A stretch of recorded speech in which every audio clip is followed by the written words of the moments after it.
Ассаламу алейкум. Витаю вас, друзья.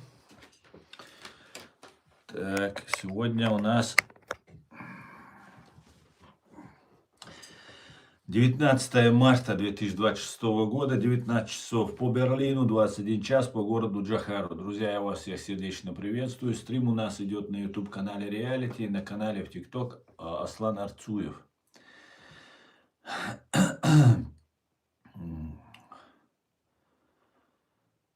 Стрим сегодняшний называется «Мясные штурмы. 1700 боевиков в день. Дроны ВСУ жгут оккупантов и атакуют тылы». Об этом и многом другом давайте сегодня поговорим. И напоминаю всем тем, кто находится во временно оккупированной Чеченской Республике Ичкерия, либо фашистской России, пожалуйста, заботьтесь о вашей безопасности. Не пишите комментарии и не распространяйте ссылку на наш стрим. Ваша безопасность в ваших руках, друзья. Ну и в начале своего стрима поздравляю всех мусульман с окончанием священного месяца Рамадана. Желаю всем всего самого хорошего. Пусть Всевышний примет все наши усилия за этот священный месяц, который мы приложили. Кто приложил, а кто не приложил, пускай у того вырастет рог на голове. Но это шутка. Поздравляю всех, друзья. И сегодня мы будем говорить об Украине. Как обычно, об Украине, которая сегодня стоит на страже всех нас, борется с абсолютным беспримесным злом.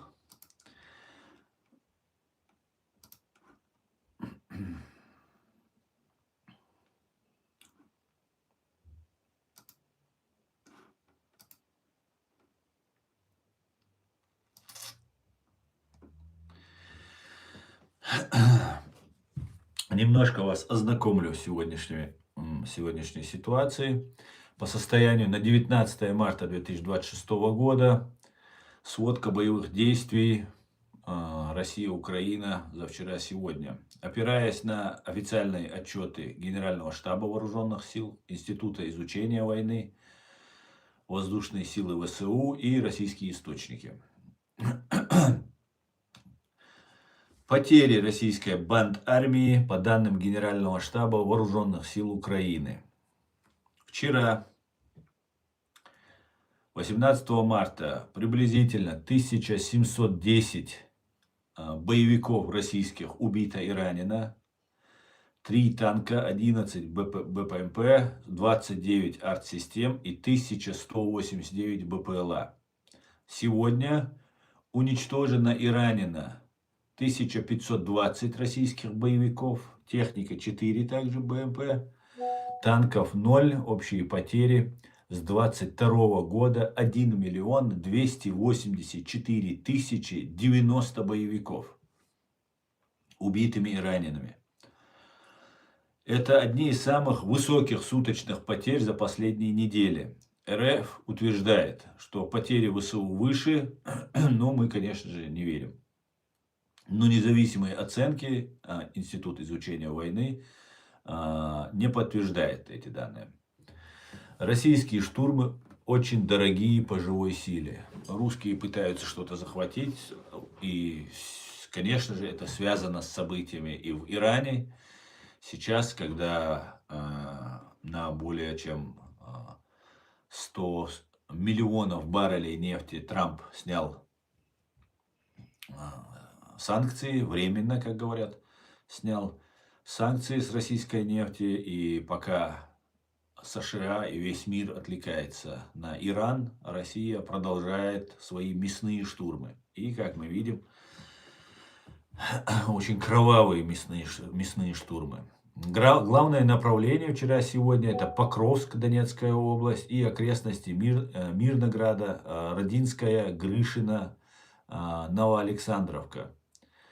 РФ наращивает атаки пехотой, техникой. Но по данным ВСУ и Института изучения войны, планы по захвату англомерации провалились. Продвижение остановлено или сильно замедлено.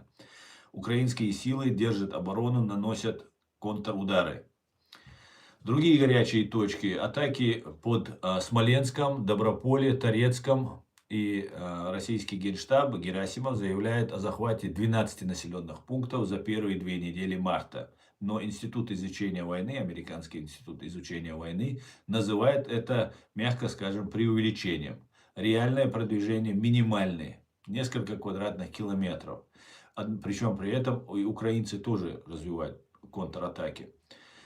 Контратаки украинцев на юге Запорожской, Днепропетровской области, направление Александровка и Гуляйполе освобождено 400 квадратных километров. Не несколько, не 1-2 километра квадратных, а 400 украинцы освободились с января 26 года. Инициатива местами перехвачена. Это сдерживает российское наступление. Завтра ожидается продолжение штурмов на Покровском и Славянском направлениях. Фашистская Россия пытается прорваться, но не удается. РФ бьет в основном по энергетике и тылу, комбинированные атаки дронами и ракетами. Ночь с 18 на 19 марта удары по 8 областям. Одесса 20 взрывов, Кировоградская, Винницкая, Черкасская, Львов и другие. Цели, энергообъекты, логистика, ну то есть по гражданским людям бьет по их жизненно важным инфраструктурам, по свет, электричество, тепло нужно и больницам, и садикам, и домам престарелых и так далее. Ну вот такая вот братская помощь от фашистской России. В Одессе и пригородах сильные взрывы также слышны. 13-14 марта самое крупное за последнее время. 430 дронов плюс 68 ракет были нанесены фашистской России. Главный удар пришелся по Киевской области. ТЭЦ, жилые районы. Ну, как обычно, Русня занимается военными преступлениями и преступлениями против человечности. Отключены свет и жертвы среди гражданских имеются. Ночные атаки шахедами, гераниями, новые ракеты, изделия 30, ну и так далее. Цели Харьков, Сумы, Днепр, энергетика по всей стране. Удары Украины по фашистской России вчера, сегодня и недавно. Украина активно бьет по тылу фашистской России. Нефть, порты, авиаремонт, ПВО. Как вы видите, по гражданским объектам Украина никогда не била и никогда не бьет. Только фашистская Россия этим занимается. Ну, братья. Каины такие, каины. 14-16 марта самая высокая атака. В 2026 году сотни дронов на Москву и область. Россия заявляет о 289 сбитых. Аэропорты закрыты, перебои, плюс удары по 13 регионам. Всего 540 дронов сбито по данным по России, по данным России. Ну, это мы сразу подвергаем сомнению, конечно же. Нефтебазы и порты. Пожар на НПЗ Лабинский, Кубань. Афинский НПЗ, порт Кавказ, Новороссийск, терминал Шисхарис. Повреждения, жертвы. Повреждения, жертвы имеются. Также удары по Старой Руси, авиаремонтный завод, Белгород, отключение света, вода, оккупированном Крыму, взрывы, вертолеты уничтожены, как сообщается. Ночь 18-19 марта, новые атаки на Краснодар, повреждение ЛЭП и медцентр, где лечились боевики. Общая картина и завтра. Институт изучения войны 18 марта. РФ продолжает наступление на востоке, но высокая цена и украинские контратаки на юге срывают планы. Украина производит 2000 дронов-перехватчиков в сутки и даже помогает Ближнему Востоку против иранских шахедов. Мирные переговоры Украина, США, Россия отложены из-за событий на Ближнем Востоке. Завтра, скорее всего, новые ночные российские удары по энергетике, украинские дроны по российским НПЗ и аэродромам. На фронте позиционные бои с российским давлением под Покровском. Вот такая ситуация. Слава Украине. И будем надеяться, что у России, ну вообще у всего мира будет поддержка. Сейчас Венгрия заморозила счет, она пытается получить газ. Ну, короче, пособники Путина просто этим занимаются. К сожалению, в самой Украине не все так чисто и однозначно, начиная от руководства. Будем наблюдать, друзья, будем наблюдать. Так, Валейк Салам, КМС Машвой, Асламбек Машвой, Шевига. Хейт има Юлер Боя, да и Бокас именно, КМС. Так, если у нас тут комментарий, спасибо. Валейк Салам, Леманаз Машвой. Марнаш дал обал дерес, Ламаназ Массера дуэль, Марнаш обал Массера. Дайла. Қайба даста иман мокшал лойлойн юхшара ца даста қайба даста ца пурам лойл қойнат везич оқшдел ишталду.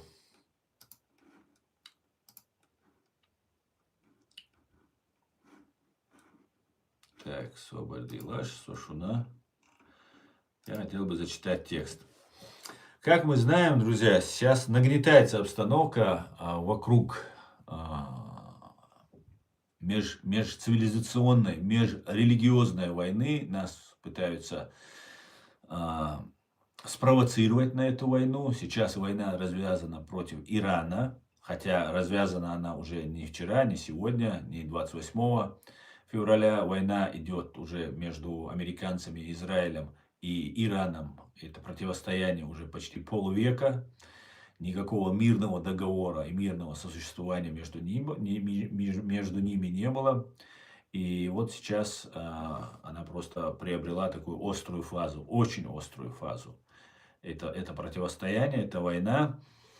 И одновременно с этим мы сейчас видим, я фиксирую, например, что когда эта война завяжется еще больше. Почему европейцы не хотят, НАТО не хотят вступать в эту войну? Дело в том, что как только они вступят в эту войну, начнутся происходить террористические акты.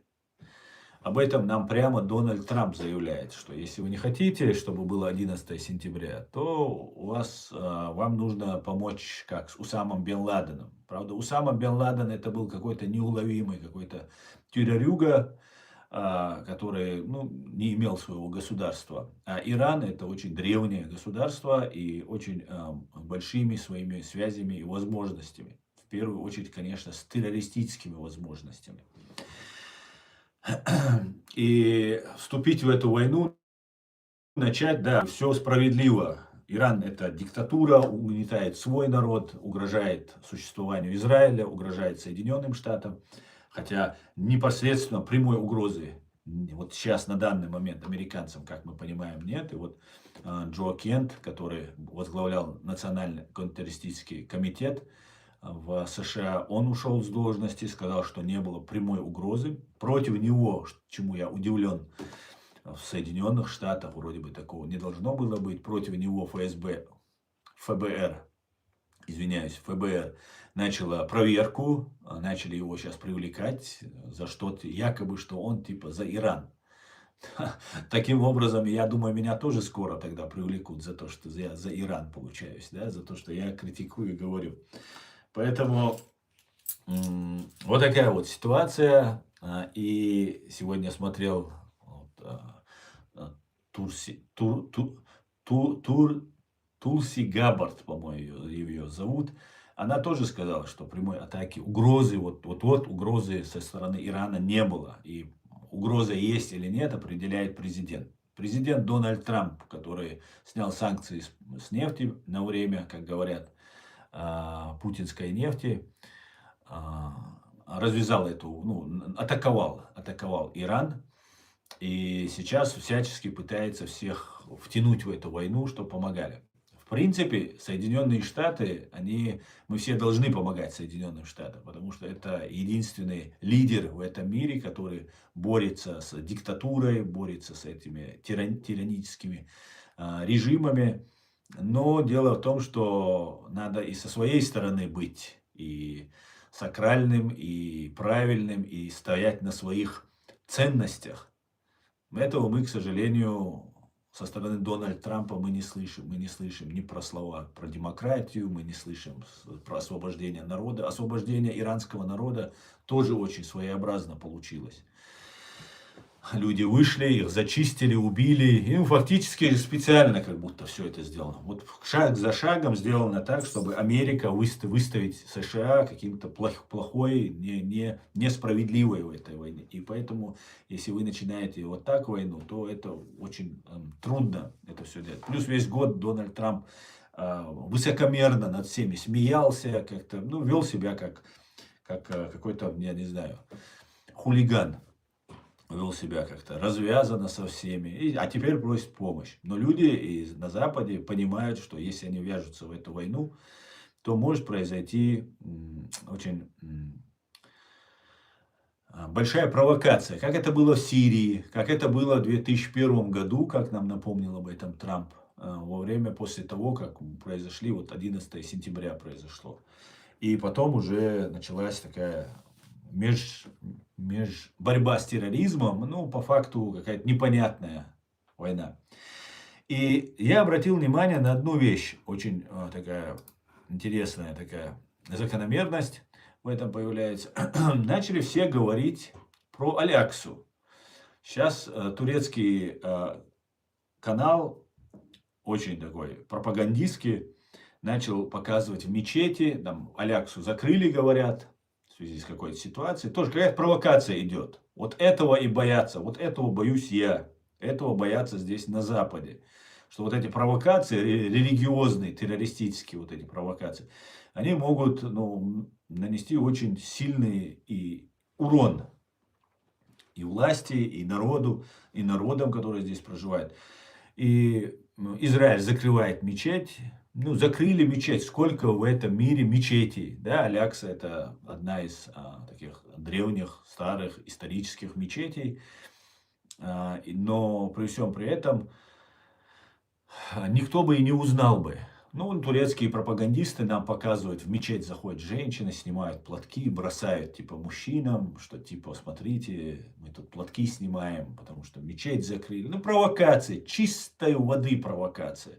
Чистой воды. Мы, чеченцы, уже столько раз видели эти провокации, как они манипулируют людьми, что противно смотреть, и уже как-то мы не можем просто так не замечать вот эти провокации, поддаваться на все вот эти их провокации, которые они осуществляют.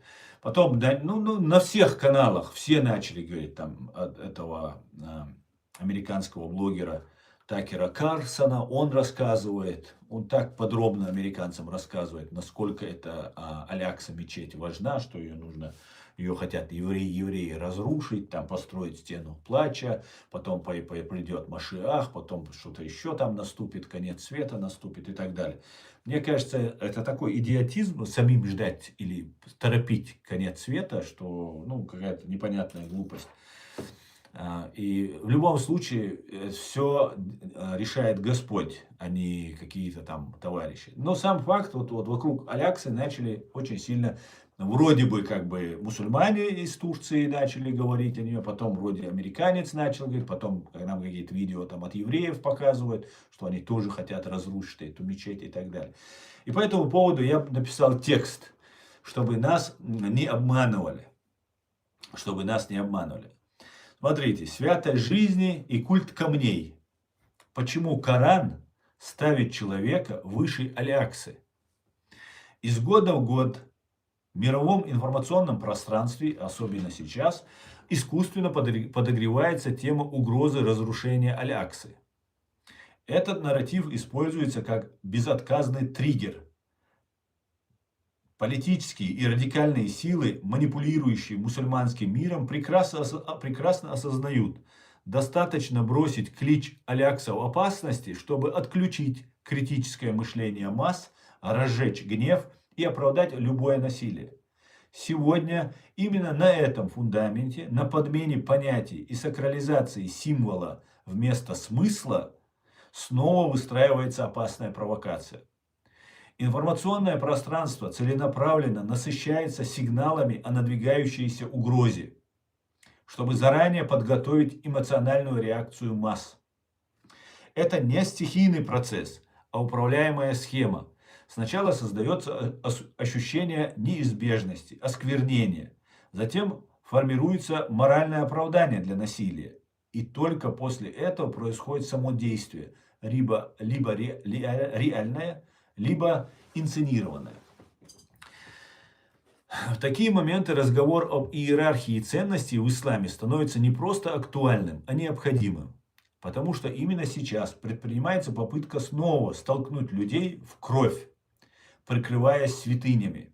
Любая провокация, совершенная под лозунгом защиты Аляксы, будет рассчитывать на мгновенную, некритическую реакцию. И именно поэтому ключевая задача разрушить этот сценарий заранее, как мы уже неоднократно делали, вернув обсуждение в рамки Корана и разума. Мечеть превратили в политический инструмент и предлог для кровопролития. Но если мы отбросим эмоции и обратимся к фундаментальному исламскому богословию, Корану и историческим фактам, картина окажется совершенно иной. Богословский консенсус «одна душа равна человечеству».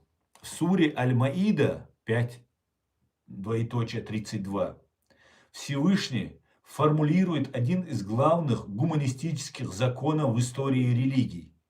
По этой причине мы предписали сынам Израиля, идет цитата, по этой причине мы предписали сынам Израиля, кто убьет душу не за душу и не за распространение порчи на земле, тому как будто он убил всех людей, а кто сохранит ей жизнь, тому как будто он сохранил жизнь всем людям. Важный теологический нюанс, аят начинается с обращения к сынам Израиля. Означает ли это, что закон применим только к ним? Единогласное мнение, иджма, всех мусульманских ученых-богословов и толкователей Корана, муфасиров, категорично. Этот закон универсален и распространяется на все человечество. В исламском праве действует принцип фундаментальные моральные законы, ниспосланные предыдущим общинам, обязательным и для мусульман. Более того, Коран использует слово «нафс» – «душа». Это означает жизнь любого невинного человека, вне зависимости от его национальности или религии. В этом аяте нет сносок, нет исключений, например, кроме случаев защиты священных земель или мечетей. Сохранение одной жизни приравнивается к спасению всего мира, без исключения. Исторический факт. Святость места, а не кирпичей и камней. Радикальный нарратив держится на культе камней, но сама история ислама разрушает этот миф. В суре Аль-Исра 17:1 Аллах впервые называет место в Иерусалиме Аль-Масджид Аль-Акса, дальняя мечеть. Этот аят был ниспослан около 621 года во время событий Исры и Мираджа. Но факт следующий. В 621 году на Храмовой горе не существовало здания мечети. Там были лишь руины. То есть, когда этот аят был ниспослан Мухаммаду, мир ему и благословение, тогда не было никакой мечети. Как нам пытаются внушить некоторые. Хотя это легко проверяется. Первое примитивное деревянное строение было возведено там лишь после перехода Иерусалима под контроль мусульман в 1037-1038 годах при халифе Умаре ибн Аль-Хаттаби. То есть, грубо говоря, через 16 лет после того, как был ниспослан этот аят, только через 16 лет там было построено что-то деревянное, похожее на мечеть, на здание. Капитальное каменное здание с куполом, которое ассоциируется с Аль-Аксой сегодня, было построено при амиядском халифе Аль-Валиде I около 705 году, спустя десятилетия после смерти пророка Мухаммада, мир ему и благословение. Аллах осветил географическую локацию, землю, по которой ступали пророки, а не архитектурное сооружение, построенное людьми в 8 веке. Даже если на этом месте не останется ни одного камня, его сакральность в исламе не исчезнет. И в этом мудрость Всевышнего. Следовательно, жертвовать жизнями людей ради защиты стен, возведенных людьми, это подмена понятий и теологическая ошибка. Мы стали свидетелями этой кровавой манипуляции 7 октября 2023 года, в день рождения Путина. Террористическая арабо-российско-иранская группировка Хамас назвала свою атаку наводнение Аль-Аксы. Под прикрытием святого названия совершались массовые убийства безоружных людей, женщин, детей, стариков, сопровождавшиеся захватом заложников и насилием. С точки зрения коранического права, это не защита религии, это классический пример фасад филь-ард, распространение порчи на земле, нечестие, за которое Коран обещает суровое наказание. Использование Аль-Аксы как щита и предлога для терроризма – это величайшее оскорбление самой святыни. Если предположить, что в будущем какие-либо экстремисты действительно попытаются разрушить историческое здание Аль-Аксы, их действия будут актом вандализма и варварства.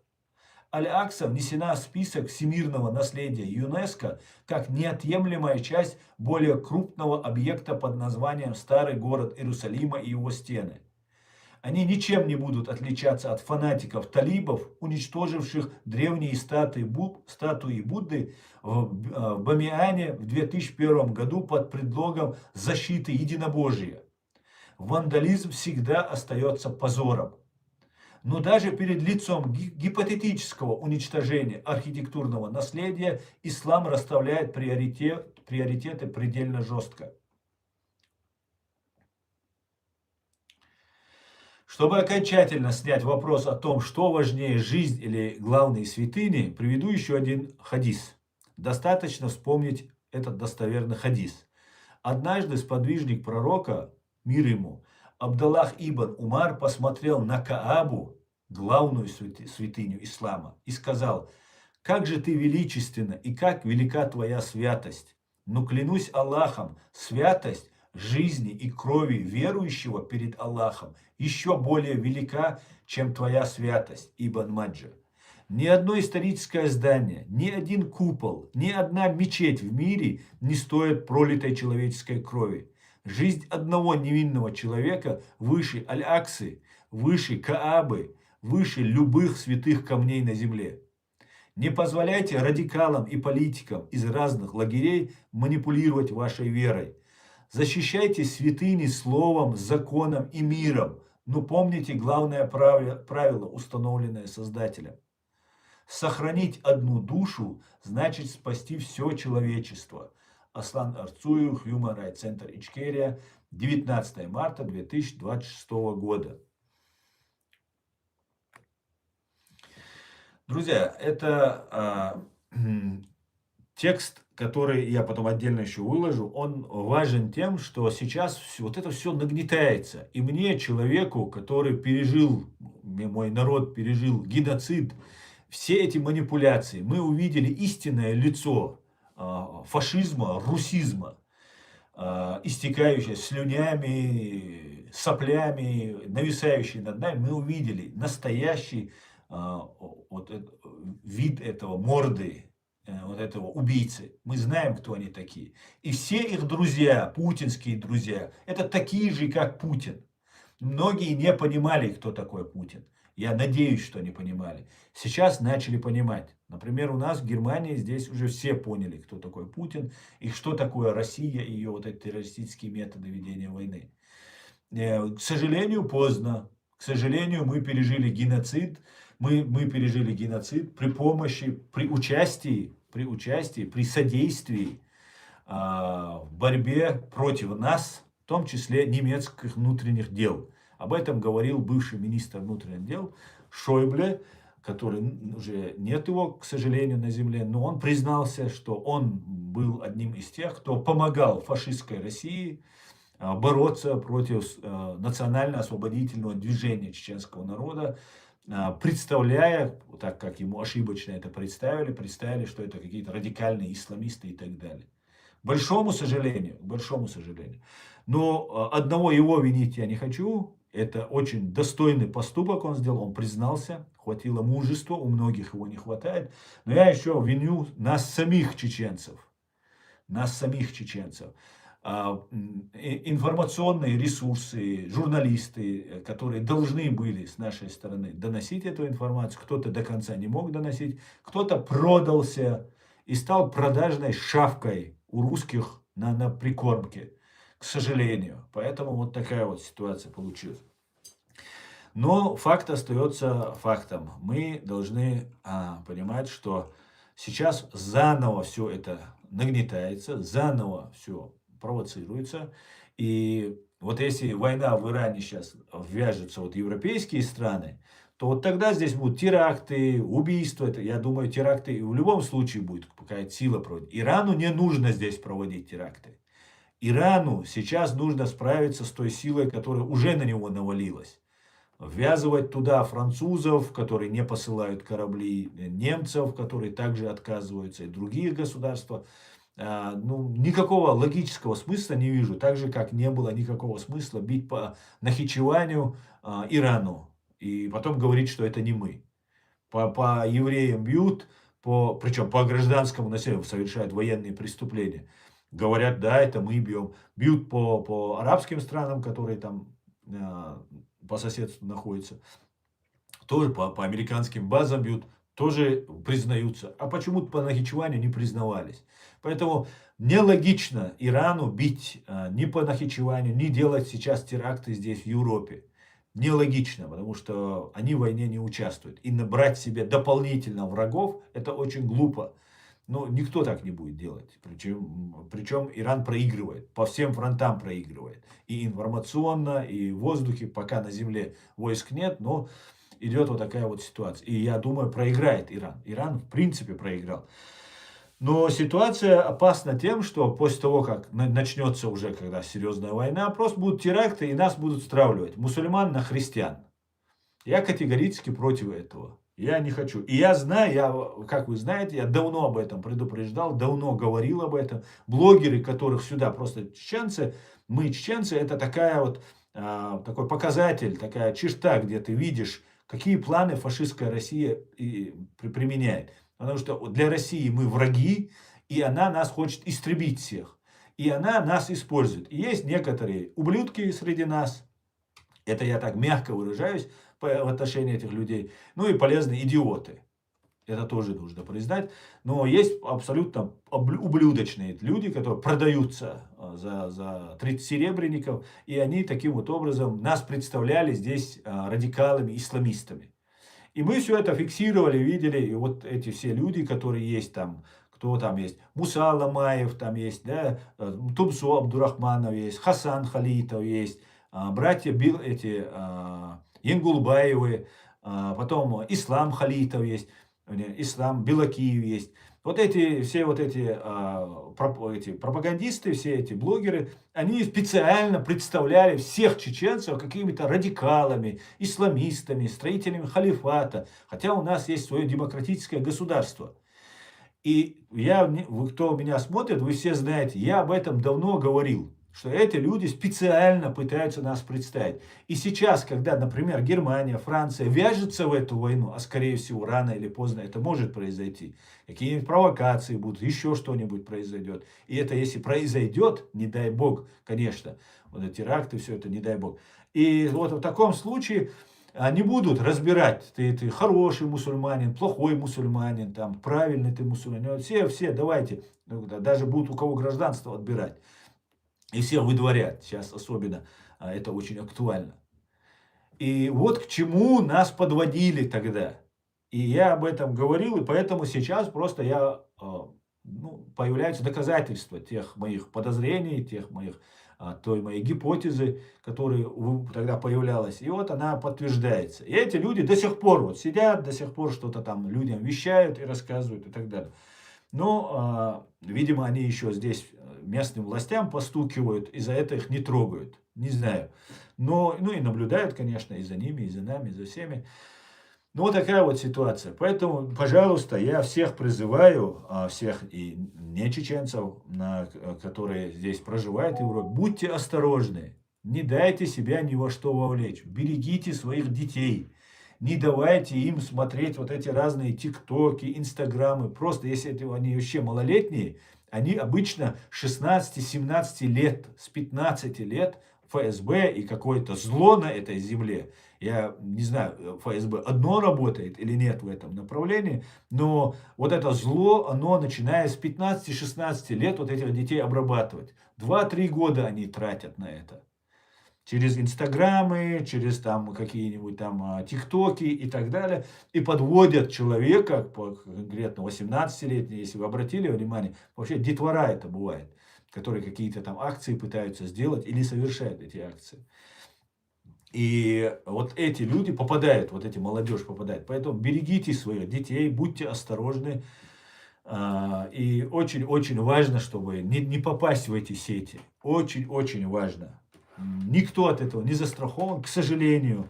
Но особенно это касается чеченцев, потому что мы враги номер один для фашистской России. У нее патологическая, какая-то дьявольская, сатанистская такая идея уничтожить весь чеченский народ и вот убить его, уничтожить и жениться на наших женщинах. Они вот представьте себе, они совершили над нами геноцид. Они, вот там есть один Лапти, вот этот, у него там родственники все погибли, отец, мать, он за Россию, не мать, отец, брат, там все у него за Россию умерли у него. А ему говорят, а почему вы своих женщин за нас замуж не выдаете? Представьте, какое гнилье сидит вот в этих людях, которые задаются вопросом. Вот вы заканчиваетесь, вот наши женщины с вами гуляют, за вас замуж выходят. А почему вы не выдаете своих женщин, говорит. Представьте себе психологию, менталитет вот этого зла просто, вот абсолютного аморального, просто безнравственного, просто зла, которое есть, чистого зла, абсолютного зла. Представьте себе, они вот говорят, ты не покорился, то есть. Отца у тебя убили, брата убили, сам ты всю жизнь за них замуж вышел. Нет, ты еще женщин должен выдать замуж, короче. Ну, насколько они никогда не примут нас, не примут нас такими, какими мы есть. Понимаете? Значит, нам нужно раствориться, исчезнуть, стать Иваном, не помнящим родства. Вот чего они от нас хотят. Понимаете? Это нужно очень хорошо понимать. Чеченцы, они не успокоятся, пока нас всех не уничтожат. Вот такая это фашистская Россия. Понимаете? Они никогда не оставят нас в покое. Это зло, абсолютное зло. Это нужно четко запомнить, что если они сейчас, им нужно там на войну в Украину отправлять людей, нужно, чтобы мы здесь в Европе, там стучали, им где-то какие-то диверсии делали, они начинают говорить, да, чечены хорошие, туда-сюда. Ничего подобного. Отца убьют, мать убьют, да, братья убьют, сестер, всех убьют тут вас, а потом сам замуж за них выйдешь, еще, они потом будут говорить, еще женщин своих замуж выдавай. Понимаете? Вот как они к нам относятся. Это абсолютно четко нужно запомнить. Понимаете? Запомнить. Четко и навсегда. Поэтому мы должны быть очень аккуратными, быть осторожными с этими русистами и всем, кто у нас родственники есть, кто-то связан с ними, кто-то им служит, кто-то просто дружит, потому что все деньги, все возможности, любую справку только через них можно сделать. И мы это должны четко понимать. Четко мы должны это понимать, что если они вот такую вот работу против нас ведут, то мы должны от них дистанцироваться. Никакой связи с этими руснявыми, никем, кто с ним дружит или просто там по делу какую-то свою делает. Все,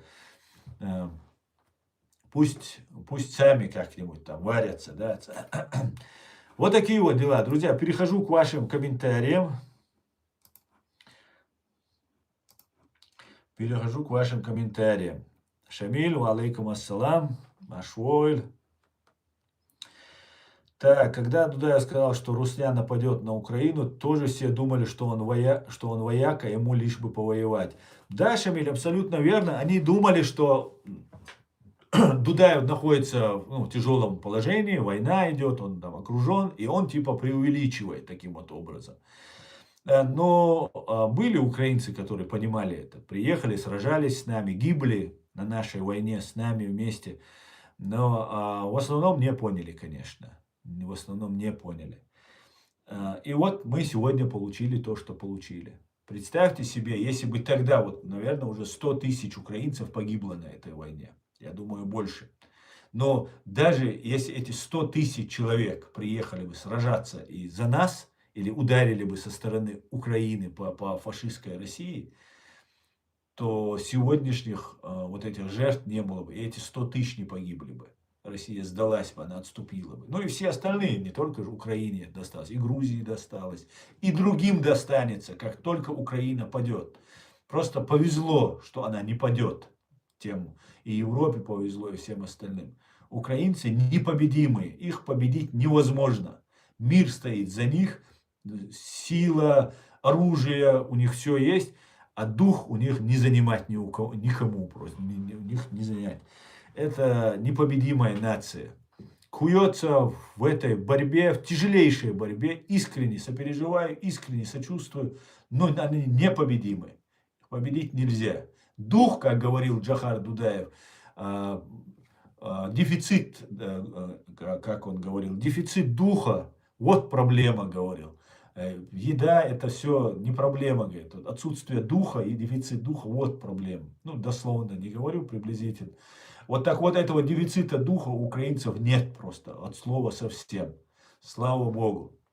Тех, кто сражается, конечно, разные есть люди, но тех, кто сражается. Поэтому победить они никогда не смогут, но делают, как вы видите, вот в этом Иране войну развязывать сегодня, ну просто не было необходимости. Надо было сперва дожать фашистскую Россию, но если вы хотите победить Иран, и Иран не представляет вот прямой угрозы. Начальник, бывший начальник Национального антитеррористического центра, который ушел в отставку, Джой Кент, он сказал, что не было угрозы, прямой, вот сиюминутной угрозы не было. Также вот Дульси Габбард, что ли, вот она тоже сказала, что это сам Трамп принял решение.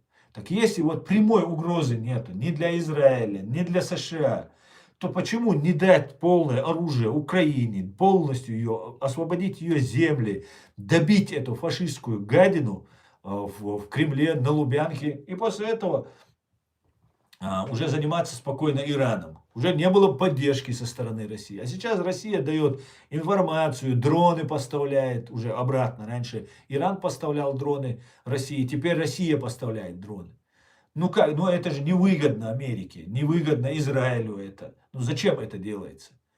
Вот у меня нет объяснения, кроме того, что они спасают этого Путина, вот эту террористическую банду ФСБ. Понимаете? У меня другого объяснения этому нет просто. Как еще? Если вы дали бы Украине все, что необходимо, она освободила бы свои земли. Понимаете? Те удары, которые сейчас наносятся по Ирану, да, там 7 тысяч ударов нанесено, там, и так далее, и так далее. Нанесли бы по вот этим по бандам, которые находятся на территории Украины. Вот эти оккупационные банды, которые пришли, по ним нанесли бы разом все вот эти 7, все, вступил бы Израиль. Израиль сейчас все просят, о, Украина, помогите нам, давайте присылайте своих антидронщиков и так далее. А что, Украина, она резиновая, что ли? У нее ей самой не нужно, что ли? А когда Украина просила, что говорили? А нам нужно, извините, у нас война, нам нужно там это, нам нужно там готовиться к войне. Вот так говорили. А сейчас просят у Украины. Да нужно было и Израилю, и Соединенным Штатам Америки, и всей Европе, и Германии, всем не добровольцев посылать, а всем вступить в войну и заступиться за Украину. По-настоящему. А сделали еще один театр боевых действий. Зачем? Зачем? Нету объяснения этому. Угрозы реальной нет. Только объяснение о том, что сейчас развязать это все, вот эту всю кашу замутить всю, и потом сделать провокации, и сделать межрелигиозную войну, как любит Путин, как это было в 2001 году, Именно точно так же они поступили в отношении нас. Это был такой пробный такой шар такой был запущен. 11 сентября 2001 года, сперва они в 1999 году, русские, взрывают свои дома, обвиняют в этом нас, представляют нас исламистами-радикалами. Причем наши вот эти, так называемые наши вот эти журналисты, там, Мулади Удугов, они подыгрывают, Ахмед Закаев, они представляются радикалами, исламистами, такими супер-пупер. Начинается война, нас представляют, но мы мусульмане, мы говорим Аллах Акбар говорим, мы бисмилlah рахман рахим говорим. Ну, извините, у нас такая религия, это не значит, что мы кого-то убивать хотим. Мы свою страну освобождаем. Если украинец идет в церковь, молится, крестится, или когда его там танк в него стреляет, он перед смертью к Богу взывает, к Иисусу взывает, там, крестится, он же не радикал, он же не опасный человек, он просто перед лицом смерти вспоминает Бога, как это делает любой человек, любой религии. Вот и все. И вот в этой ситуации нас представили исламистами, террористами, и опа, 11 сентября, абсолютно непонятный какой-то террористический акт. 2 здания, ладно, попали самолеты, упали. А еще рядом стоящее здание, где вообще ничего никто не попал. Просто от пыли, наверное, от тех зданий, оно тоже развалилось. Причем только оно одно развалилось, потому что пыль, видимо, только на него действовала. Вот и что получилось. Потом война в Ираке, и все, Чечню забыли, геноцид чеченского народа забыли. А мы же говорили, чеченцы террористы. Вот смотрите, это же одни вместе. И потом нам какой-то Талибан, мы связаны с каким. Вот это все Мавлади Удугов через свой Кавказ-центр нам рассказывал. Я все отлично помню, все читал, смотрел, что они нам помогают. Потом нас талибы признали, оказывается. Значит, когда у нас Ичкерия была, при Дудаеве, после, они признавали. А вот потом, когда нас начали бомбить, убивать, тогда они нас признали. Такая медвежья услуга нам оказана. Чтобы американцы сказали, так это же не заодно. Это одна война у нас с русскими. Да, чтобы русские так преподнесли это. Русские бьют здесь чеченов, а афганцев бьют американцы. Но это все братья. А мы ни духом, никак, ни сном, ни духом, никак мы не связаны, никак. Мы не знаем, где Афганистан даже мы не знаем. Где там у них, где талибы мы не знаем. Что это за люди мы не знаем. Абсолютно. Но нас уже представили, все, и нас уничтожали. И вот эта провокация тогда привела к десятилетиям войн, там 20 лет американцы в этом застряли в Афганистане, потратили триллион, 2 триллиона, сколько, баснословные какие-то суммы, и ничего не добились. Тогда лучше бы они за эти 2 триллиона себе больниц понастроили, дорог понаделали бы, людям пенсии повыдавали бы, социалку там подняли бы. Вот и все, вот что случилось. Но зато Россия смогла оккупировать чеченцев, они надеялись, что они нас таким образом победят. Он есть один там мерзавец и подонок Кошман, военный преступник и соучастник геноцида чеченского народа, который на крови чеченского народа озолотился, в Болгарии настроил себе там особняки, сдает их, продает, там строит дома и так далее. Он сказал, что чеченцы будут другие чеченцы, мы типа их переделаем. Кошман, 10 раз ты переделаешься у себя там, да, но ты нас не переделаешь, понимаешь, ты вообще не туда, короче, влезли вы все. Спросите всех, кто раньше был до вас, да, смогли они нас переделать или нет. Но план вот такой был, представить нас, что мы переделали, мы такие послушные, такие, знаете, казаками нас сделать, казаками. У них идея была сделать нас казаками такими. Ну, казаков они всех убили, и потом вот это все оставшееся какое-то там непонятное вот это отребье, из них потом сделали казаков. То есть настоящих казаков они вырезали, миллионы их убили, а потом сделали какое-то казачество, которое им там служит. Вот из нас хотят сделать таких же казаков. Но не получится, понимаете, не получится.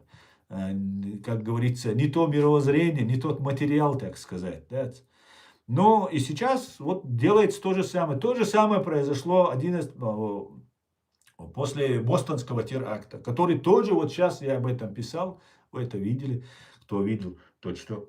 Вы можете прочитать это в YouTube-канале у меня, в разделе записи, также на Facebook у меня есть, и ну, везде у меня, где у меня есть.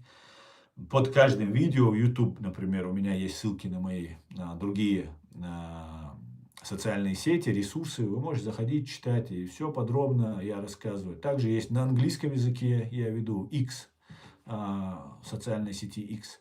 Тоже там же можете почитать, там и перевод делается, в принципе, с английского на русский. Можете почитать. Поэтому вот такая вот ситуация.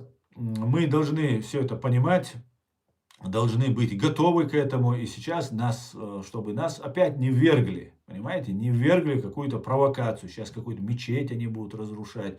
Ой, какой ужас, там это. И все, вот мечеть разрушают, и мы сейчас миллион должны встать, побежать, головой об стену удариться, убить миллион там других людей. Потом эти миллион пойдут убивать нас, обменяться там какими-то ядерными ударами там, или просто еще чем, какими-то бомбами. Вот к чему нас готовят. Зачем это делается? Для чего это Трампу нужно? Для чего это США? Я думаю, Трамп там не один, за ним стоит организация. И вот смотрел глава ЦРУ, тоже у них там брифинг бывает, они открыто там их допрашивают, там сенаторы их там допрашивают, все публично у них, в этом смысле США система очень мощная. Он говорит, а почему вы санкции снялись за нефть там туда-сюда? Ну, там американцам нефть, чтобы там цены не поднялись, там нужно было американцам. И прикрываются американцами. А зачем вы туда полезли вообще сейчас? Вы же знали, что это цены на нефть будут. Значит, вы Путину дали 12 миллиардов, грубо говоря. Сейчас 115 уже стоит бренд.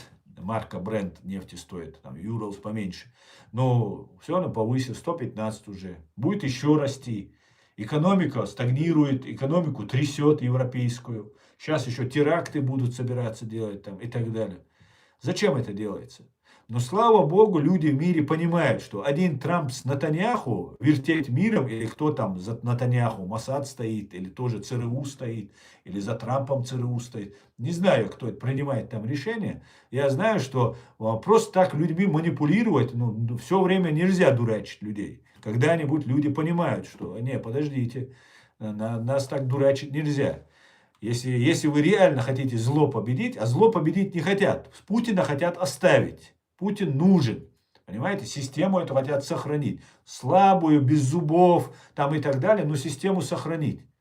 Так мы не согласны с этим, понимаете? Они над нами геноцид совершили. И если вы их сохраняете, значит вы такие же.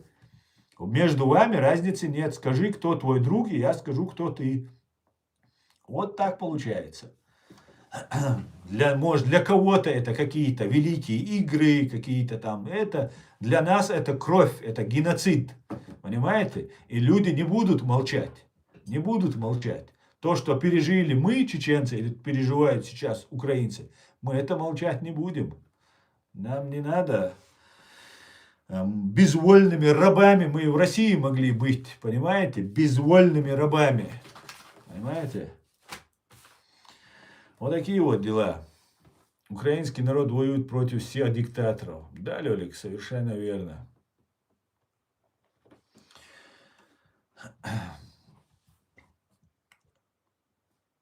Так, слава Украине, шалом, шалом, Иркин, салам, Смит. Нас сейчас только Украина признает Ичкири, потому я бы только украинский флаг повесил, чем эти лицемеров флаги держать.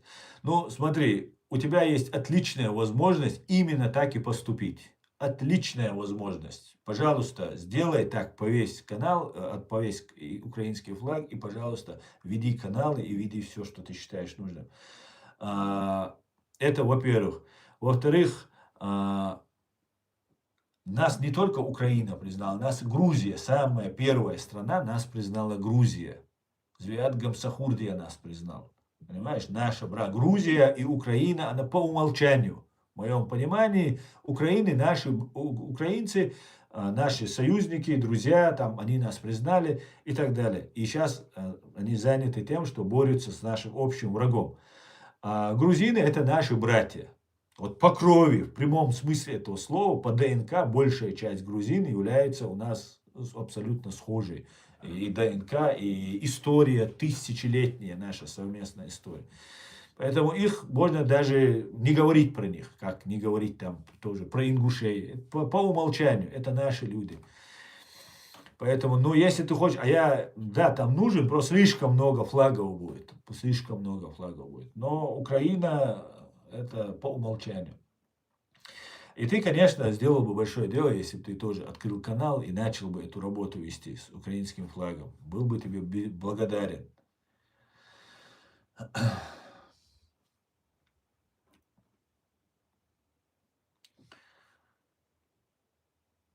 Помню, когда маленький был, говорили, служил, воевал в Афганистане, гордились этим. Но когда выросли, понимаешь, так они вторглись в чужую страну и устроили геноцид народов же там. Абсолютно точно, абсолютно, Иркин, да?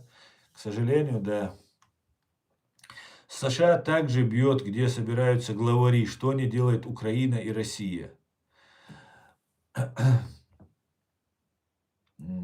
Ну, мы видим, как, да, на самом деле, тоже странная война в Украине. Ну, даже, ну, смотрите, коррупция была в Украине. Ну, была, есть она.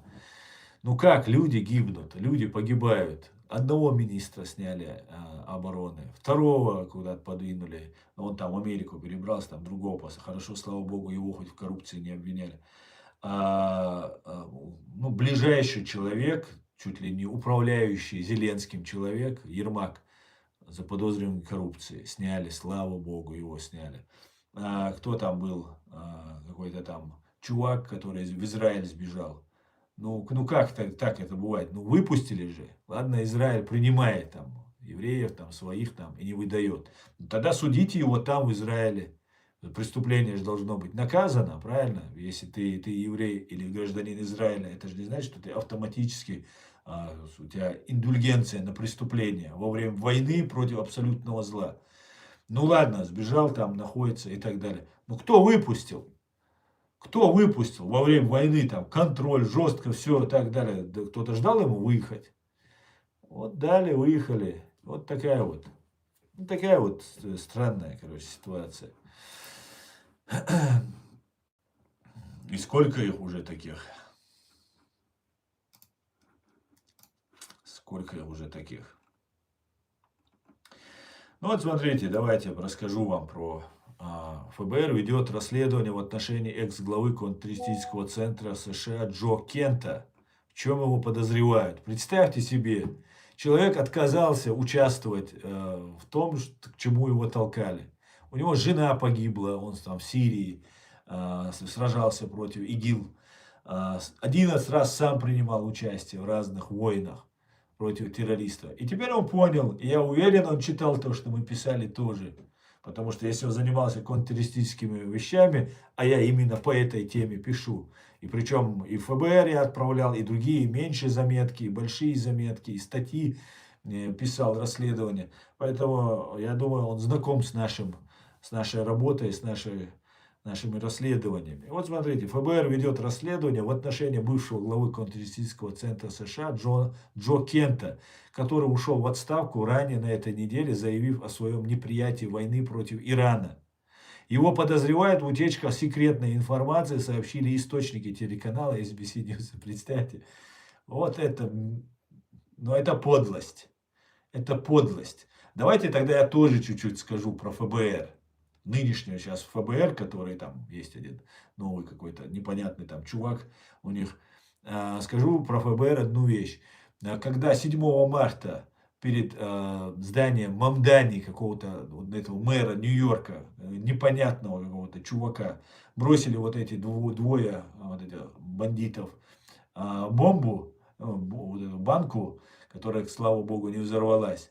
Так вот, кто-то или полицейский, или ФБР спросил, а какая связь, как вы думаете, там, про бостонский теракт?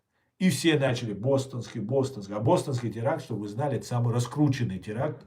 Один из самых с малыми жертвами теракт и самый раскрученный теракт в Америке. Чуть ли там национальная, глобальная такая национальная трагедия из этого была сделана.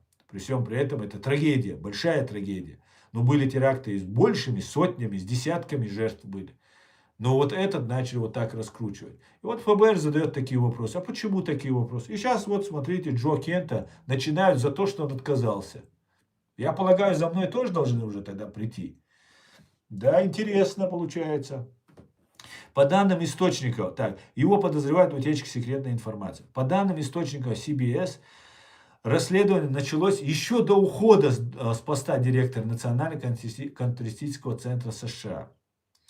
The New York Times пишет, что отставка Кента, который всегда был близким соратником Трампа, и шумиха вокруг нее очень разозлили президента. И не исключено, что факт расследования всплыл на фоне скоординированной кампании администрации Дональда Трампа по дискредитации Кента. Его представляют как ненадежного и нелояльного.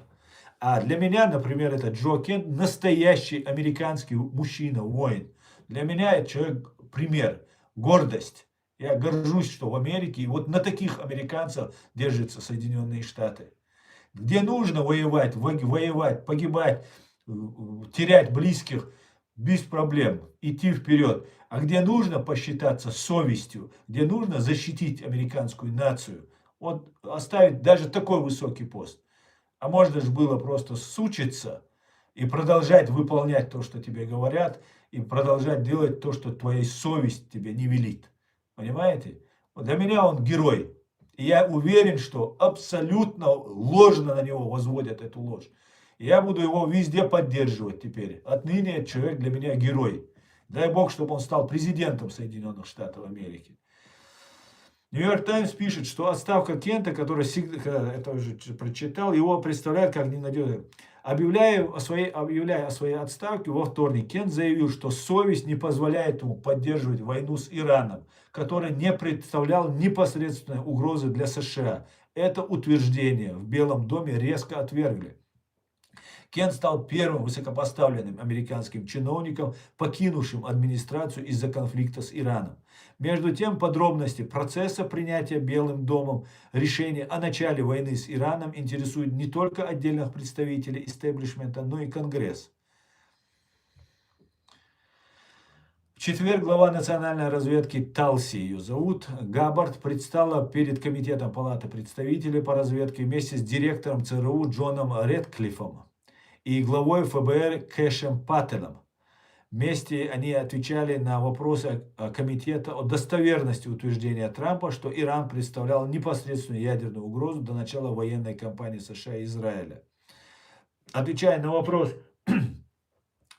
конгрессменов, Габбард уклонялась от применения такой формулировки, заявив, что определение непосредственной угрозы в конечном счете входит в компетенцию президента. Демократы комитета раскритиковали такую позицию, заявив, что оценка угроз – ключевая функция разведсообщества. Обратите внимание. Вскоре после отставки Кента бывший заместитель главы аппарата Белого дома Тейлор Будович заявил, что Кент часто находился в центре утечек, связанных с национальной безопасностью. Однако не уточнил, о каких именно утечках идет речь. Оговаривают. Возводят ложь на человека за мужество, за достоинство. На человека ложь возводят. И маски сбрасываются потихоньку, друзья. Он также обвинил Кента в том, что тот все время тратил на подрыв цепочки командования и ослабление позиции президента США. Значит, правду сказать, это подрыв. Добровольно же ушел, сам написал письмо, ушел. В письме об отставке, адресованном президенту Дональду Трампу, Джо Кент написал, что, по его мнению, война с Ираном была начата под давлением Израиля и его влиятельного лобби в США. Американская организация по мониторингу антисемитизма Anti-Defamation League заявила, что подобные обвинения в письме Кента воспроизводят старые антисемитские стереотипы. Кента давно обвиняют в продвижении антисемитских, антиизраильских. А где здесь антисемитизм, я не могу понять. Если друг Путина, Нетаньяху, говорит о том, что он 40 лет призывает, борется, он отстаивает интересы еврейского народа, 40 лет он призывает там ударить по Ирану, там бороться, где здесь антисемитизм? Сам друг Путина Нетаньяху говорит. Причем друг, который после 7 октября остался другом, понимаете? Ну как это так? Мы что, бараны? Мы здесь что, не люди что ли? Мы никто что ли? С нами вот так поступать. Сейчас еврейский народ находится под бомбами. Благодаря кому он находится под этими бомбами? Зачем это делать так? Для чего это так делается? Я не знаю. У меня нет ответов на эти вопросы. Кента давно обвиняют в продвижении антисемитских, антиизраильских взглядов, и сейчас его отставка обнажила раскол внутри республиканской партии вопросы войны в отношении с Израилем, пишет Нью-Йорк Таймс. В интервью, известному своими крайне правыми взглядами журналисту Такеру Карлсону, и в среду вечером Кент заявил, что не существовало разведданных, указывающих на возможность внезапной атаки Ирана на США, и что Тегеран не был на пороге создания ядерного оружия. Я помню, после летнего вот этого удара по Ирану американцами, тогда сказали, все, там на годы отброшено, никакой ядерной программы у Ирана нет, там и так далее. Это же Трамп говорил, это американские средства массовой информации об этом говорили, это израильские говорили. А что сейчас случилось? Быстро за полгода, за 3 месяца быстро собрались, что ли? В интервью известного так. Кроме того, Кент утверждал, что некоторые из ключевых лиц, принимающих решения, имели ограниченный доступ к Трампу в преддверии войны с Ираном, и что полноценного обсуждения перед нанесением ударов не было. Ну, то есть, фактически, Трамп сам принимал решение. Ну, интересно. Джо Кент утверждает, что у него состоялся хороший разговор с Трампом по поводу его отставки, и он считает, что они расстались в личном плане на хорошей ноте. Позднее Дональд Трамп назвал Кента хорошим парнем, но при этом отметил, что его уход из правительства к лучшему. По вопросам президента он всегда считал Кента слишком слабым в вопросах безопасности. Кент давний сторонник Трампа, он дважды безуспешно баллотировался в Конгресс, он был выдвинут президентом на пост главы Национального контртеррористического центра США в начале его второго срока Трампа во главе страны и утвержден в должности в июле 2025 года. Кент также известен склонностью к конспирологическим теориям. Он бездоказательно утверждал, что агенты ФБР могли быть причастны к штурму Капитолия 6 января 2021 года и назвал расследование о вмешательстве России в выборы 2016 года мистификацией. В интервью Карлсону Кент вместе с телеведущим также выдвигал ничем не подтвержденные версии о возможной причастности Израиля к покушению на Трампа в 2024 году и убийству соратника президента, популяризатора правой повестки среди американской молодежи Чарли Кирка. Помните такого парня, которого практически в прямом эфире застрелили, когда он выступал перед американскими студентами. Вот такая вот интересная ситуация разворачивается, и мы должны быть этому ко всему готовы. Но Джо Кент человек, который показал, что несмотря ни на какой пост, да, ну, по логике вещей, он должен ненавидеть всех исламистов. Мать его 2 детей погибла. Да, исламист там взорвался, террорист взорвался, и она погибла от этого взрыва. А сам он принимал участие 11 раз, как вот говорят. Поэтому, ну, человек, ну, как бы точно не на стороне исламистов. Понимаете? И тут такое, не знаю, очень все интересно, все захватывающе и захватывающе. Да? Вот такие вот дела. Глава разведки Талси Габбард отказывается подтверждать заявление Трампа об угрозе Ирана во время напряженных слушаний в Сенате, что вызвало жаркие споры. Вот такая вот интереснейшая тема у нас сегодня. Ну и, конечно же, здесь нужно отметить, что у нас в Германии, в Кёльне, Койпштрассе, ужинает вся улица, и не только. Короче говоря, улица, вот так стоят столы, огромные столы, и отпраздновали, ужинает вся улица, и не только на Койпштрассе в Кёльне. Отпраздновали конец Рамадана, накрыв столы для всех желающих. У этой традиции есть не только религиозная причина. Общая трапеза стала ответом на теракт, который в прошлом здесь устроили правые экстремисты. Господи, благослови Германию. Спасибо, немцы, за то, что вы есть, за то, что вы понимаете и не поддаетесь на провокации. Когда разные исламофобы начинают нам тут рассказывать, что во всем виноват ислам, мусульмане и так далее. То есть, я смотрел одно видео, какая-то дамочка там, ну, уже преклонных лет, она выступает на какой-то сцене, там, рассказывает, какая угроза страшная для Европы. Просто вот все пропало. Вот просто все пропало. Вот и что вот у христиан и иудеев одни ценности, а у мусульман другие ценности. Так я слушаю, я думаю, ну насколько нужно быть фашистом? Вот евреи пережили фашизм, нацизм. И после этого говорить, что а, логике и всем здравым мыслям просто противоречия, говорить о том, что ислам это другое, а христианство и иудаизм другое, так ислам всех вот этих пророков, всех святых людей, которые есть в иудаизме, в христианстве, признает. Понимаете? Я только что вам читал суру из Корана, где говорится, что вот сынам Израиля сказали, что спасший одну жизнь, спас всех, убивший невинного человека, убил всех людей. И это распространяется на всех мусульман, на все религии. Все одно это от Ноя, Ибрагима, Авраама, все одинаковое. Ну нет, нужно выделить. Ну это фашизм. Это фашизм. Это не нужно делать. Это боком обернется. Понимаете? Это обернется боком. Ведь эти же еврейские дети, внуки, правнуки, они же должны жить среди на этой земле с этими людьми вместе. 2 миллиарда мусульман при всем желании Натаньяху, Трамп, Путин не смогут уничтожить, локализовать, загнать куда-нибудь резервации, разные исламофобы. Вы не сможете этого сделать физически. Даже если бы нас не было бы 2 миллиарда или миллиард 800 миллионов, тогда бы вы не смогли бы это сделать. Потому что не решается это ни Путиным, ни Натаньяху, ни Трампом, ни кем-нибудь другим, это не этой женщиной, которая выступает. Понимаете? Это Богом решается. И она не зря называется авраамические религии. Не зря люди до вас додумались, сказали, что иудаизм, христианство, ислам это все авраамические религии. Да, есть разные течения, есть противоречия, есть конфликты. Но посмотрите, сколько этих противоречий в иудаизме.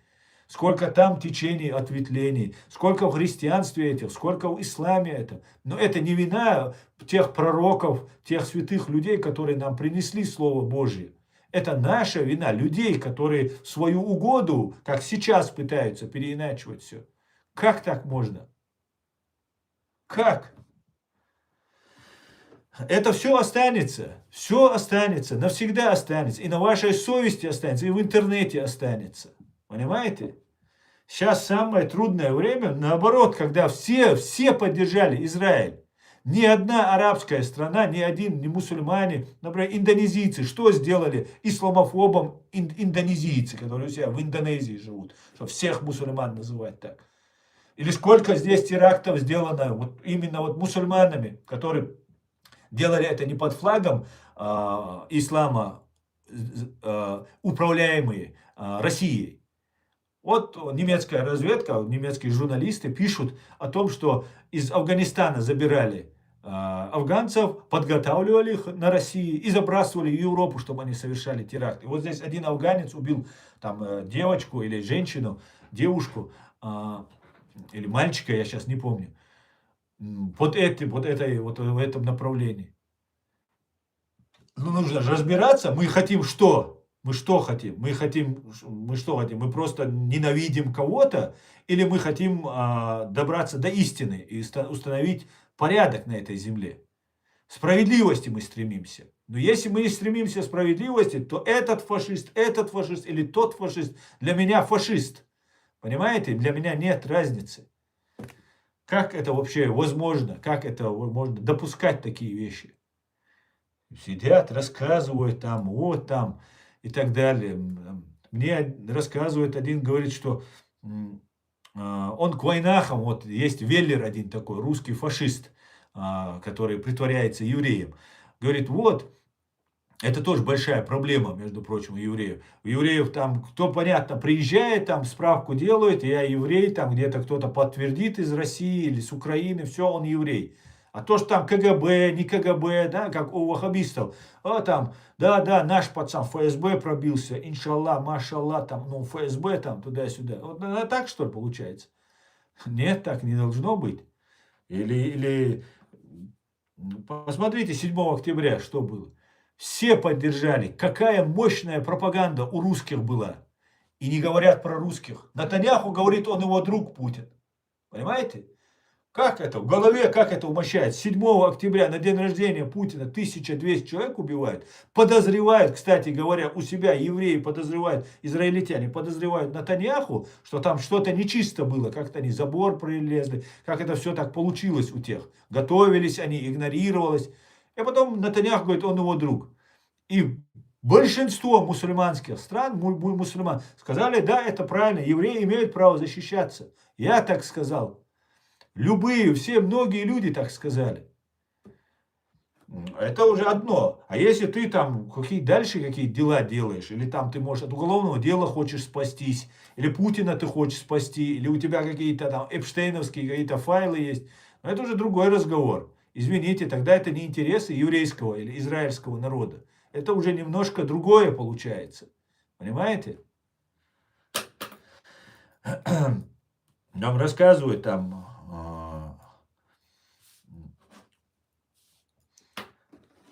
К войнахам хорошо Веллер относится, мне говорит. Ну, как это? Ну, чеченцы мусульмане. Большинство чеченцев мусульмане.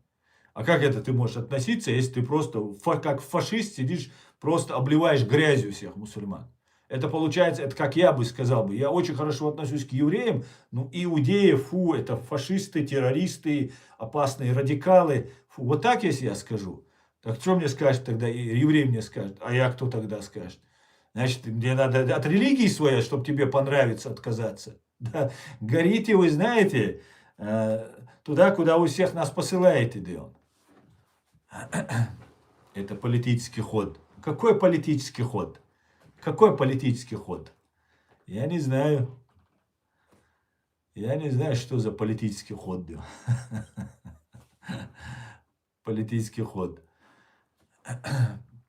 Фейк говорит. Что фейк? Что Нетаньяху сказал, что Путин, что его друг?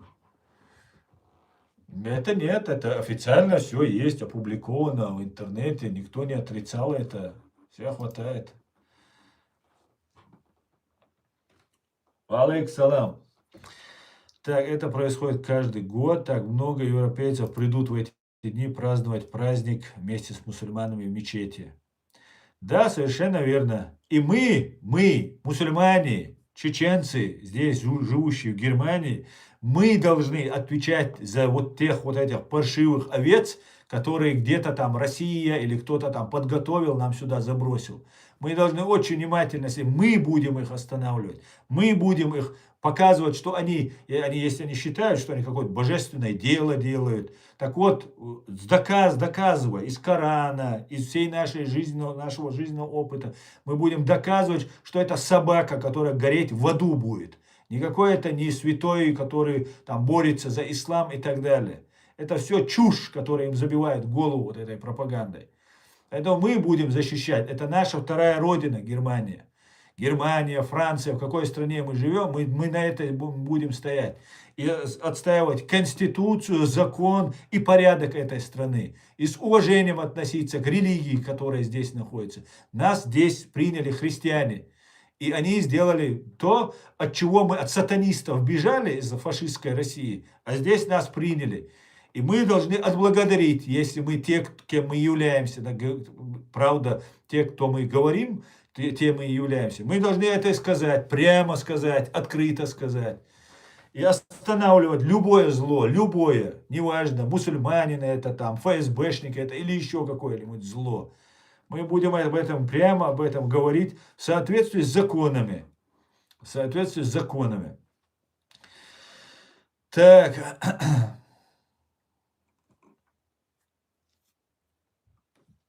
Германия отдала киллера, который убил Зелимхан чеченца с Грузии. Разве это нормально? Нет, это ненормально, но находились, во-первых, ему дали пожизненное. Факт, что Россия признана террористом, и что этот теракт был совершен Россией. Я тоже не считаю, что это было сделано правильно, но немецкие граждане находились у них в тюрьме. К сожалению, вот такая вот она политика. Очень жаль, что отдали.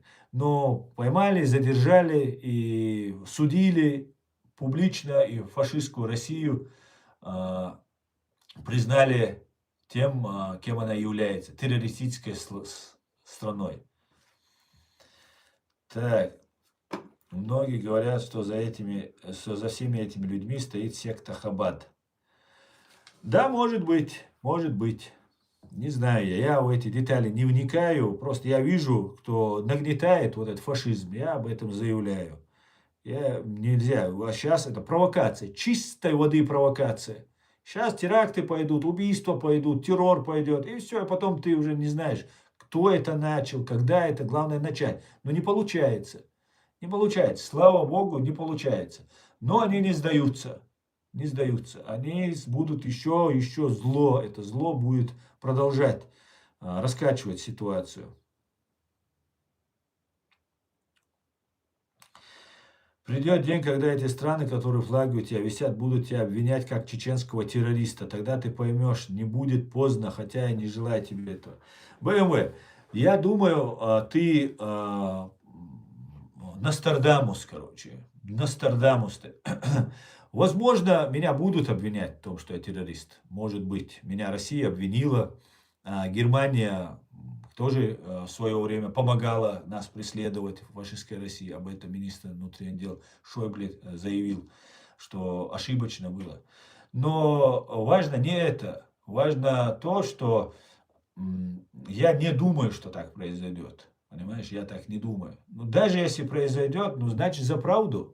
Ни за деньги, ни за террор, ни за то, что я кому-то, человеку нанес зло или плохо что-то сделал. Не за это. Меня будут за правду преследовать тогда. И у тебя будет возможность повесить украинский флаг, открыть канал и говорить, вот смотрите, вот он боролся, он поддерживал США, Великобританию, Германию. Они взяли, объявили его террористом. Израиль поддерживал. Они взяли его террористом, объявили, скажешь. У тебя будет для этого основание. Но пока у тебя этого основания нет. Понимаешь? А я за это время, то, что сейчас делаю, которого пытаются, террористом меня объявили, иноагентом, экстремистом на фашистской России меня объявили. Я за это время сделал так, чтобы наш чеченский народ не представили террористом. Понимаешь? Ты даже не представляешь, хотя, может, ты представляешь, ты, может, видел, сколько сил брошено на то, чтобы нас представить исламистами, террористами. Когда произошло 7 октября, друг Путина, друг Натаньяху Путин запустил своих вот этих на свой день рождения ублюдков, и там они устроили резню. Здесь на митинги выходили люди с ичкерийскими флагами, которые никогда их не поднимали, и все это агенты российских спецслужб выходили здесь на митинги. Free Palestine там кричали и так далее. Так вот, я сбивал эту волну. Все стрелы летели на меня делали врагом, там, предателем, кем только меня не делали, вероотступником и так далее. Но я тогда приложил к этому хорошую долю участия в этом принял. Поэтому и сейчас я чеченцам многое объяснил, многое разъяснил. И не только чеченцам, почему я на русском языке веду, чтобы другие понимали. И таким образом я сбил волну, которую вот эти все цеховики, блогеры пытались нас исламистами представить, там, каратистами. Я сбил эту волну и показал, что мы не террористы и не исламисты. А что сделал ты, скажи мне?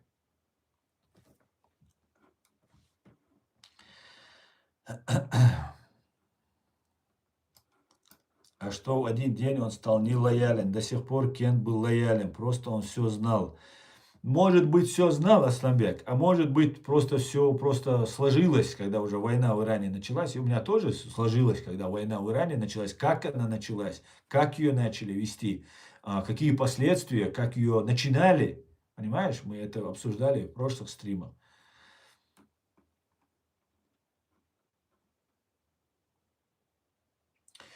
Много европейцев придут. Так, это уже читал. Салам алейкум, Арцу. Так, валейк салам.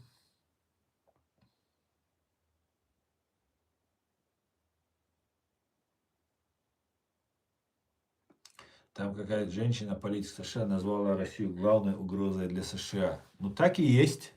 Так и есть. Почему-то Трамп так не считает. Он на Аляску его приглашает, с нефти ему там санкции снимает, войны начинает. А Россия помогает Ирану. Ну, кто тогда получается? Вот если ты помогаешь, Путину, а Путин уничтожает твоих военных. бомбит, помогает уничтожать Ирану твоих военных. Очень интересно. Валейк салам, Иса Машуа. Россия, Китай, Иран, КНДР и Пакистан названы основными противниками США. Так, Путлер террорист номер один в целом мире. Абсолютно так, Львов, Украина. Абсолютно так. Абсолютно так, да.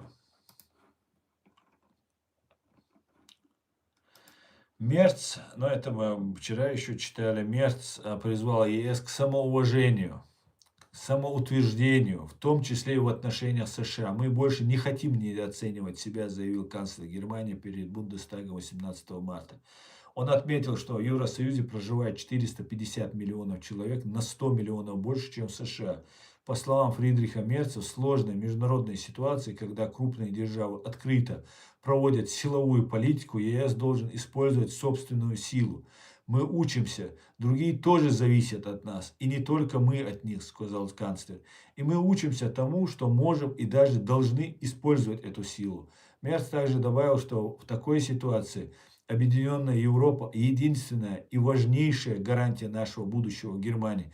Только объединившись, европейские государства будут обладать потенциалом власти в этой новой эпохе, говорит канцлер Фридрих Мерц. В Германии растет число желающих служить в Бундесвере. В конце февраля 2026 года 16 100 мужчин и женщин подали заявку на вступление в ряды Бундесвера.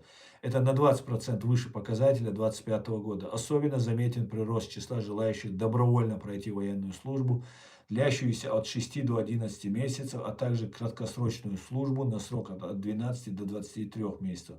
Число таких солдат, по данным Минобороны ФРГ, в годовом сравнении выросло на 15% до 13 400 человек.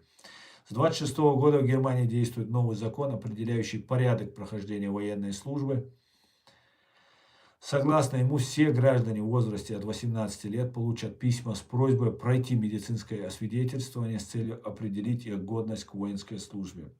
По данным Минобороны ФРГ, на сегодняшний день в Бундесвере служит 186 200 солдат, что на 3600 человек больше, чем было в феврале 2023 года.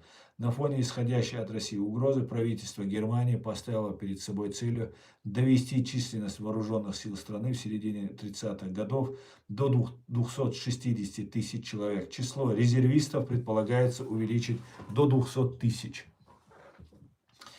Господи, благослови Германию. Господи, благослови Германию.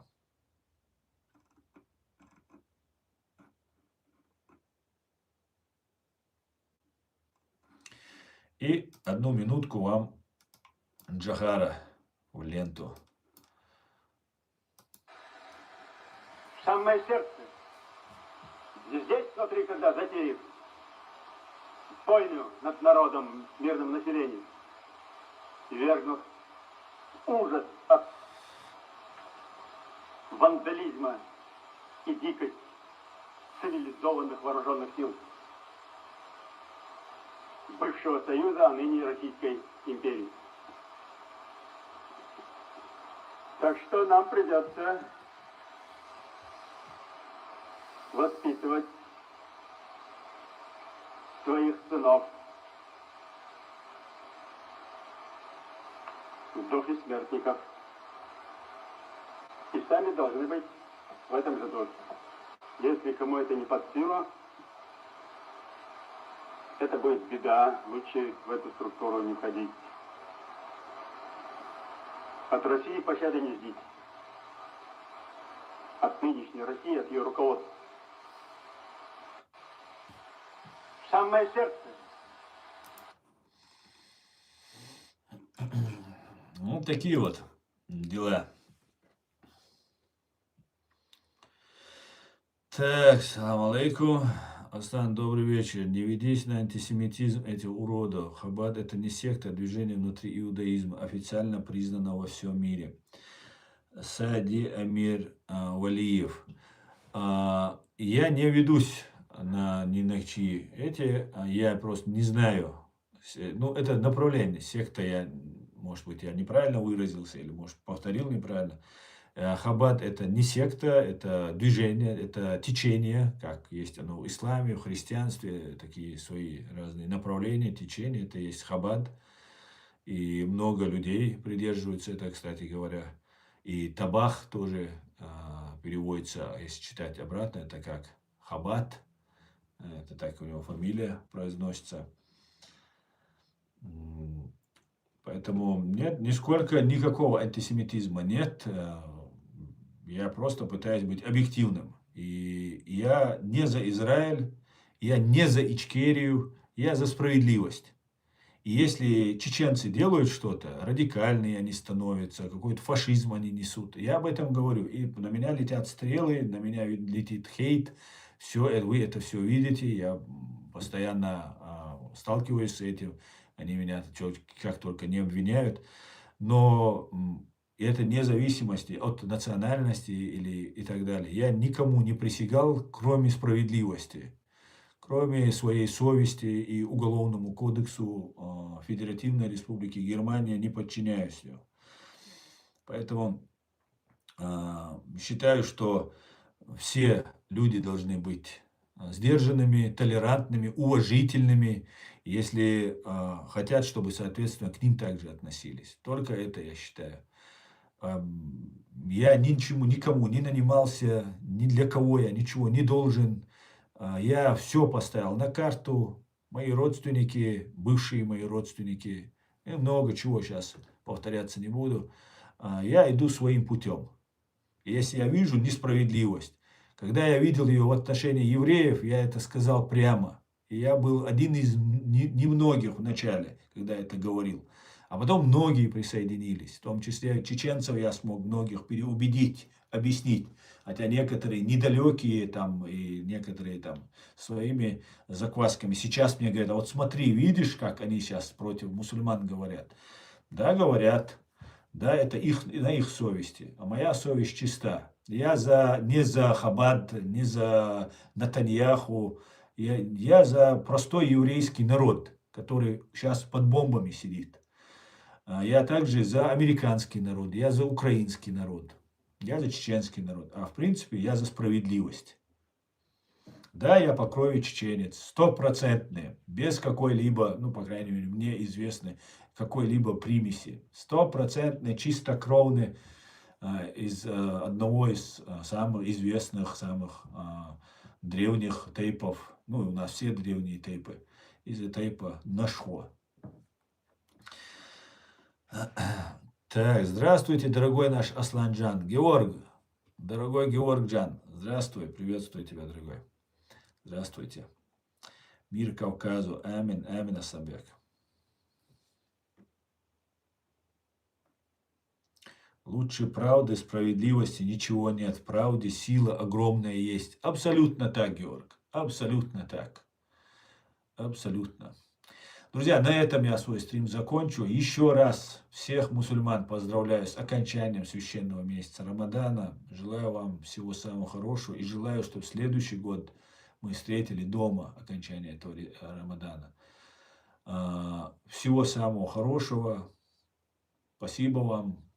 Адикюэль маш ойл. Все будет Ичкерия. Ночи амдин ду хираду. Щек Рамадол шедик дик душон. Слава Украине! Ам Израиль Хай! God bless the United States of America and Germany. И все остальные. Адикюэль маш ойл. До свидания. С праздником, дорогой Георг. Спасибо, Георг. Спасибо большое.